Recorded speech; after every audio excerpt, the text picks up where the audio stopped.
ഇന്ന് ഞാൻ കാണിക്കാൻ പോകുന്നത് റൂ അഫ്സ വെച്ച് വളരെ എളുപ്പത്തിൽ ഉണ്ടാക്കാൻ പറ്റിയ ഒരു ഡ്രിങ്കാണ്. ഈ റൂ അഫ്സ മിക്ക കടകളിലും വാങ്ങിക്കാൻ കിട്ടും. അതുപോലെ തന്നെ ഇതിൻ്റെ ടേസ്റ്റ് ഇഷ്ടപ്പെടുന്ന എല്ലാവർക്കും വളരെ എളുപ്പത്തിൽ ഉണ്ടാക്കാൻ പറ്റിയ ഒരു ഡ്രിങ്കാണ്. നമുക്ക് വീഡിയോയിലേക്ക് പോകാം. ഇതാണ് റൂ അഫ്സ. ഇതിൻ്റെ ടേസ്റ്റ് എനിക്കൊന്നും എല്ലാവർക്കും അങ്ങ് ഇഷ്ടപ്പെടും തോന്നുന്നില്ല. അപ്പോൾ ഇഷ്ടപ്പെടുന്നവർക്ക് ഇത് വളരെ എളുപ്പത്തിൽ ഉണ്ടാക്കിയെടുക്കാൻ പറ്റും. നമുക്ക് ഇതിനു വേണ്ടി ഒരു ജാറിലേക്ക് ഒരു 2 ഗ്ലാസ് വെള്ളം ഒഴിച്ചു കൊടുക്കാം. നല്ല തണുത്ത വെള്ളം ഒഴിച്ചു കൊടുക്കണം, അല്ലെങ്കിൽ ഐസ് ക്യൂബ്സ് ഇട്ടാലും മതി. ഇവിടെ 2 ഗ്ലാസ് വെള്ളമാണ് ഒഴിച്ചു കൊടുത്തിട്ടുള്ളത്.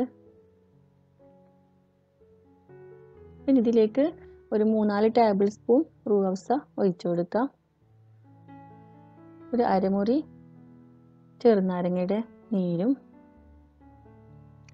ഇത് നമുക്ക് നന്നായിട്ടൊന്ന് മിക്സാക്കി എടുത്തതിന് ശേഷം സെർവ് ചെയ്യാം. അഥവാ നിങ്ങൾക്ക് കുറച്ചും കൂടി മധുരം വേണമെങ്കിൽ കുറച്ചും കൂടി റൂ അഫ്സ ഒഴിച്ചു കൊടുത്താൽ മതി. പഞ്ചസാര ചേർക്കേണ്ട ആവശ്യമില്ല. നിങ്ങൾക്ക് എൻ്റെ വീഡിയോ ഇഷ്ടപ്പെട്ടെങ്കിൽ ലൈക്ക് ചെയ്യാനും ഷെയർ ചെയ്യാനും സബ്സ്ക്രൈബ് ചെയ്യാത്തവർ സബ്സ്ക്രൈബ് ചെയ്യാനും മറക്കരുത്. വീണ്ടും നല്ല റെസിപ്പികളുമായി വരാം. Thank you.